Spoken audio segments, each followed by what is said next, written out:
If you run an orthodontist business and you're not showing up on Google, then you're leaving money on the table. The good news is fixing it is easier than you think. So let me show you how. Today, I'm going to show you our 6-step process that you can use in order to get your website ranking at the top of Google. I'm going to clearly lay out all of the steps that you need to take so that you can implement these strategies for yourself. If at any point you would like some help with it, or if you would like us to do it all for you, then please do get in touch. There's a link in the description below. If you're watching this video, I'm going to assume that you know what SEO is, the process of getting your website to the top of Google. There's one reason that I love SEO, and that is because in my experience, it tends to drive the best customers.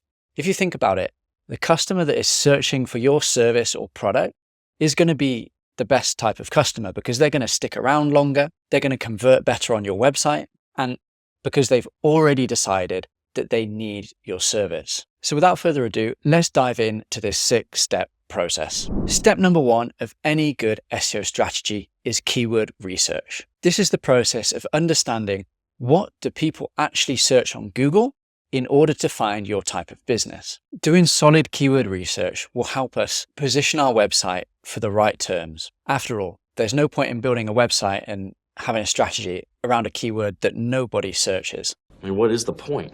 The easiest way to do keyword research is using a tool called Ahrefs. They have lots of data around what people are searching in Google. The way to go about it that I recommend is go to the Keywords Explorer, type in the term for your industry, and then click search. Then once that's loaded, head over to matching terms. This will then give you a really large list of all of the keywords that contain your service or product. Go down here and select all of the keywords that match your service. Eventually, you'll have a big list of lots of keywords that are very relevant to you. So you want to put those in a spreadsheet, with one column being the keyword and another column being the search volume. And that will give you a good idea of all the different keyword options that you have that you can optimize your website. Now, save that and we'll come back to that a bit later in one of the other sections of the video. Step number 2 is competitor research. Wouldn't you love to know all of the numbers behind your competitors? Well, with SEO, you can actually do that. You see, there are certain tools that we can use, such as Ahrefs, that show us all of the SEO metrics that our competitors have, such as how much traffic they're getting, their backlinks, all of their strategy. So we can really use that to our advantage and it will help inform our own strategy. The way that we can do our competitor research is we can go back to Ahrefs or another similar tool and we can type in the URL of our competitor. I'm just going to pick a random business here just to demonstrate. So we go to Site Explorer, we type in the URL, and then that will give us all of the metrics of this business. So here we are, we can see all of the different metrics. Now, a lot of this might be confusing for you, but I'm going to run through it one by one. So first of all, we can look at the traffic that we're getting. So this business is getting about 30,000 organic visitors per month to their website. So if this was a top competitor of yours in the niche and, maybe they're number 1 for a lot of the terms that you're going after, then you'll know the type of opportunity that you have by implementing SEO. You can even work backwards to try and work out, okay, how much revenue are they getting from this SEO? So if they've got 30,000 traffic, you could assume a conversion rate, depending on the type of business, maybe somewhere between 2 to 15%. And then you can work backwards on how many of those leads convert and the average order value based on everything that you know from your business and your website. Now, what we want to look at next is we want to go to the organic keywords. Here we can see all of the keywords that they are ranking for, and we can use that to our advantage. So we can add any keywords that we've missed in step 1, our keyword research, and add those additional keywords into that document. Once we've done that, I'd recommend going to top pages. And for now, what I'd like you to do is just note down how many pages they have and also take a quick look at all the different types of pages that they have. Do they have service landing pages? Do they have blog pages? And just get a rough idea of what exactly they have on their website. This will give us an idea of how many pages that we might need to create on our site as well. And note this down, you'll understand how many backlinks that you'll need to be building. So for example, this business, they have about 453 backlinks. Now, I know that seems like a lot, but not all of those backlinks will actually be good. And in the backlink section of this video, I'll go into exactly how we can audit that and understand how many backlinks we need to build to our website. But for now, we just want to understand how many referring domains do they have going to their website. Finally, the last thing that you want to do if you're running a local business is type in your main keyword and then go down and look at this section. This is what we call the map pack or the local search results. And you can see here that there are 3 businesses here, and they all have different reviews, a review score, and a number of reviews. We want to note that down because that's going to inform the targets that we have for the amount of reviews that we need to get. So once we have all of that information, note it down in your spreadsheet and repeat that for all of your main businesses that you have in your niche. Now that you've done your keyword research and your competitor research, you're ready to start working on your website. That's step 3, on-page SEO. Now, please don't get scared if the on-site side of things sounds a bit technical.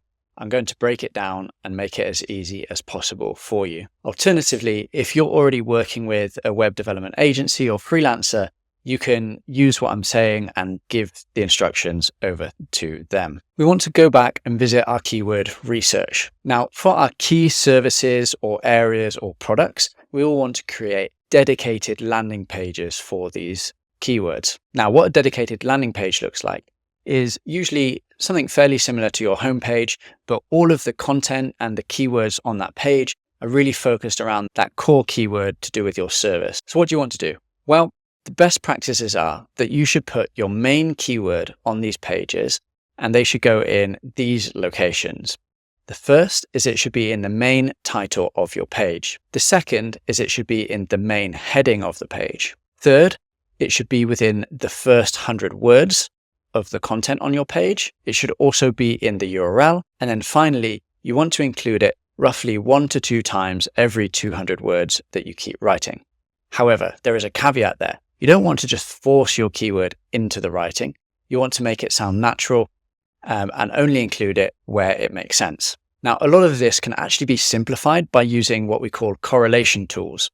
So correlation tools look at the results for your keyword that are on page 1. They'll do a lot of calculating and magic in the background, and then they'll tell you exactly how many times that you should include your keyword, where you should include it, all of the other similar keywords that you should include within your writing. And then it gives you a score that you can use to evaluate your writing. So some of these tools are Surf for SEO, and I like to use it just to make this process really easy. Finally, the last thing I'd like you to do on your on-page is include an FAQ section. So you can get FAQs by, number 1, thinking about what are the common things that your customers ask you when they inquire about this service. And then number 2, if you go to Google, search in your main keyword, then scroll down to the people always ask section. So you'll often see that there are extra questions that Google puts within the search results. Include those questions and the answers to those on your page. Now, we want to repeat this and create dedicated landing pages for all of the main services, areas, and products that we provide. And once that's done, we can move on to the next step. Step number 4 is essential if you want to get found as a local business. We're going to talk all about how to get found in the local map pack here. The first thing you want to do is sign up for your Google My Business profile. Very simple, just follow the online instructions and make sure that your profile is completely filled out. Don't skip anything. Make sure that you have your categories, opening hours, proper descriptions. Make sure that it is 100%. Then also go ahead and add some photos to your profile. Not only will this help with your ranking, but it'll also help customers see your business, understand it, and be more likely to call or click on your website. Once that's done, the next stage is to start getting reviews. In our competitor research, we found how many reviews that we'd want to be getting. So for example, if this was our business that we were trying to rank for, we would understand that we need to get somewhere between 60 and 160 reviews. Now that might seem a lot, but over time, you'll be able to reach those levels. There are 2 main strategies that I recommend when it comes to getting reviews. The first is to go back to all of your happy and loyal customers and send them a personalized message asking if they would be happy to leave you a review, and that it would be really helpful if they were able to do so. Most times, if you've done a good service and that your customers are happy, then they'll want to help you. The second is, for going forward, I always like to incentivize employees to get reviews. You can offer them a cash bonus, a gift card, or a special reward. You could even have a ranking table of all your employees on who's managed to get the most reviews from their customers. And this will just remind them that they need to keep asking their customers whenever they speak to them to leave a Google review on your profile. It helps to turn it into a bit of a game. It helps create the right incentives. And of course, they'll also want to give an even better service so that they can get the good reviews. And that's it. That's quite a simple process to get your business ranking up here in the top of the map pack. On to step number 5. If you've made it this far, you're doing a great job and you'll be rewarded for all of your efforts by Google. Step number 5 is creating blog content. So why is this important? Surely we've already created landing pages for our main keywords. Why would we need to go after blog and informational content? Well, informational content can be really useful. There are 2 main benefits. The first is it helps Google understand your website, what it's about, and your expertise on the subject. The second is it can also be used to attract customers. Let me explain. Not every customer is searching on Google for a solution. Often they're trying to find out more information about problems that they're having. From a marketing perspective, we say that they are higher up the buying funnel. So if we're able to get potential customers on our website before they realize they need the solution that we provide, we can either capture their details during that point, help them understand that they might need our solution, or if we're getting really clever, eventually we can start using things like meta ads to retarget them on Facebook and using our meta pixel. So how many articles should we be writing? What should we write about? Well, the first thing is we want to understand how many articles our competitors have written. So go back to your competitor research notes from step 2, look at how many pages they have and how many of those pages are informational blog articles. We'll want to write about the same amount, but let's try and go a little bit further and write even more, maybe say 10 to 20% more. In terms of what we should write about, well, we can write about exactly what our competitors have been writing about, but you can also revisit step 1 to understand what informational keywords there were in your niche. When you're doing this, remember, if you can, use a correlational tool like Surfer SEO. And if not, then just remember the best practices of a keyword in the title of your page, a keyword in the main heading, in the first 100 words, in the URL, and 1 to 2 times for every 200 words that you write. Now, it can seem very overwhelming if you have to write lots and lots of blog articles. What I'd recommend is breaking this down into a monthly target. So instead of having to write, say, 20 articles in month 1, what you can do is split that over 6 months and maybe write 3 to 4 articles per month. That'll help it be a lot more manageable. But if we do have the option, I always prefer to batch create all the content up front.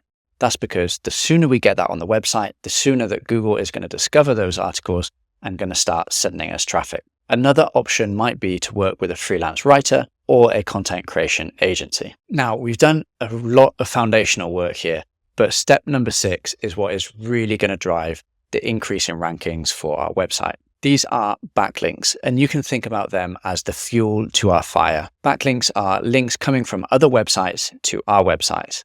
And there are many different types, and I'm going to explain exactly how many you need to build, what type, and how to do it. Now, there are many types of backlink, but I've tried to simplify it with something that I came up with called the link building pyramid. So you can see here my post on LinkedIn. If you look at the bottom, that is our starting point. That is something called foundational links. These are the type of links that any normal business should expect to have. They are links from our social profiles. So you want to go ahead and set up all of the different social profiles, Facebook, Instagram, LinkedIn, also some of the less known ones, maybe Reddit, Pinterest, and make sure that all the profiles have a link back to your website. The next is directories. So even if you don't have a physical location, it's worth getting directory listings because this, again, is just another foundational link. They're very cheap, easy, and quick to build. So it's just worth doing. Once we've got those out the way, it starts to get a bit more fun. We go on to the next tier, which is relevancy. Here we build relevancy by getting posts on other people's websites that include a link back to ours. These are called guest posts. And in most cases, we'll have to pay the website owner to post that on their website with a link back to us. You can expect to pay anywhere between $100 and $400 per post on the quality of the link and the website that it's linking from. The good thing about this is that we can usually control the topic that we have. So we'll want to make sure that the topic of the post is really relevant to what we're providing as a business. The second strategy that we can use here is something called link insertions. This is where we go to an existing post on somebody's website and we try and get a link within that post. Again, we usually have to pay for them to insert that link. Finally, in the top tier, this is what I call the authority tier. And this is where things truly do get really exciting. These types of links are the best links from major media websites, and we achieve this by doing PR activities. These are digital PR and journalist requests. Journalist requests are when a journalist posts something, say for example on X, where they're looking for a source or some sort of insight to add to one of their stories. If we respond to those and we add valuable insights that they can use, then they will quote us in the story, and oftentimes they'll include a link back to our website. This is a really great way to build some top quality links. But the thing about journalist requests are there are only a certain amount of them available. So if we're really looking to grow our link profile and scale up our link building efforts, then digital PR is really the strategy that we want to be following. Digital PR is where we're sending out interesting insights, data, or advice to journalists that they can use as the basis of an article. Now, the reason that this works is because journalists have very high targets in terms of what they need to write. Maybe they've got to write like 8 articles per day. So if we can send them something that is interesting and useful that they can turn into an article, well, they're going to be grateful for that. And as a return, they'll credit us as the source and include a link at the same time. And that is how we get featured on major media websites such as Forbes, USA Today, and the New York Post. Now, this is our bread and butter as a company. We do link building, and specifically we do digital PR link building. So I just want to show you an example of a campaign that brings this strategy to life. So there was a client with us, they ordered 10 links. We delivered 24 because their campaign went, and they got links from some of the UK's media websites, The Mirror, which is a DR90, The Sun, another DR90, Express, Wales Online, Daily Star, Daily Record. So these are all really massive links that they were getting here. So what did we do to do that? Well, they were a plumbing retailer, and we came up with a campaign that used their spokesperson and gave advice on how to avoid mold within your bathroom. So we came up with this because we'd researched all the types of topics that journalists write about, and we noticed that the year prior, this was a talked about topic. So we were able to put our own spin on it, add in a really relevant expert, and send it out to journalists, and they loved it. Now, the number one question I get from customers is, how many links do I need to build? Well, what we can do is go back to our competitor research and we can look at how many links our top competitors have. We'll want to use that as a benchmark for us to achieve and then beat. So if we go back to the example website we looked at earlier, we can see they have 40 links, which might seem like a lot of links, but it's actually quite achievable. Once we break it down, we can see what types of links they have. I would go ahead and estimate that there are a lot of links in here that are just not that relevant. You can see that there are all sorts of random websites that have just scraped the web and they've just got a link back from this very spammy website. So we can usually imagine that anywhere between 25 and 30% of those links are not so great. So let's say that they've got 300 links that we need to get. Well, a lot of those will be foundational links, such as social media profiles and links from directories. So say that makes up another 100, then the rest will likely be, then we can eliminate anything that's under DR30, because really those types of websites, they don't drive a lot of power. So you can see that brings that down to 170 links. So again, if we take out all the spammy ones from that, maybe there's about 100 links that we might need to build for this website.